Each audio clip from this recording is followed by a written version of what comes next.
పొద్దున్న లేవగానే అరే ఈరోజు త్వరగా వర్క్స్ అన్ని కంప్లీట్ చేసుకొని రెస్ట్ తీసుకుందాం అనుకుంటాను. మా బుడ్డోడు వల్ల అస్సలు కుదరట్లేదు. చదువుకునే రోజుల్లోనే బాగుండేది. అమ్మ రోజు బాక్స్ చేసి పెడుతూ ఉంటే తినేసి కాలేజ్‌కి వెళ్ళేసి వస్తుంటే అప్పుడు తెలియలేదు ఇన్ని వర్క్స్ ఉంటాయని. ఇప్పుడు తెలుస్తుంది నిజంగా అమ్మ వాళ్ళు ఎంత గ్రేటో కదండీ! అన్ని పనులు ఎంత ఓపికగా చేసి పెట్టేవాళ్ళు మన కోసం. కాలేజ్ అంటే గుర్తొచ్చింది. రీసెంట్‌గా ఒక ఫ్రెండ్‌ని కలిసాను. తన లైఫ్‌లో జరిగిన ఇన్సిడెంట్ గురించి మీతో షేర్ చేద్దాం అనుకుంటున్నాను.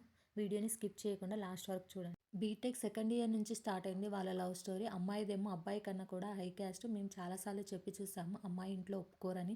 ఆ అమ్మాయి తనతో చెప్పిందంట, నేను ఎలాగైనా మా ఇంట్లో ఒప్పించి నిన్నే పెళ్లి చేసుకుంటానని చెప్పి. అందుకని ఆ అబ్బాయి తనని ఇష్టపడడం మొదలుపెట్టాడు.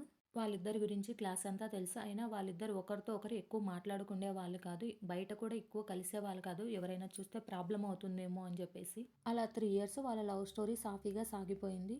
కాలేజ్ అయిపోయింది. అందరు సెపరేట్ అయిపోయారు. అబ్బాయి ఏమో గవర్నమెంట్ జాబ్ కోసం ట్రై చేస్తున్నాడు. ఆ అమ్మాయి ఏమో ఒక స్కూల్‌లో టీచర్‌గా వర్క్ చేస్తోంది. డైలీ కాల్స్ మాట్లాడుకునే వాళ్ళంట. ఒకరోజు ఆ అబ్బాయి ఎన్నిసార్లు ఫోన్ చేసినా అమ్మాయి ఫోన్ బిజీ వస్తూనే ఉందంట. ఈ అబ్బాయి ఫోన్ ఎత్తట్లేదు కానీ ఆ అమ్మాయి మాత్రం ఆన్‌లైన్‌లోనే ఉందంట. ఎందుకో డౌట్‌గా అనిపించి ఆ అమ్మాయి స్కూల్‌కెళ్ళి కనుక్కుందాం అనుకున్నాడు.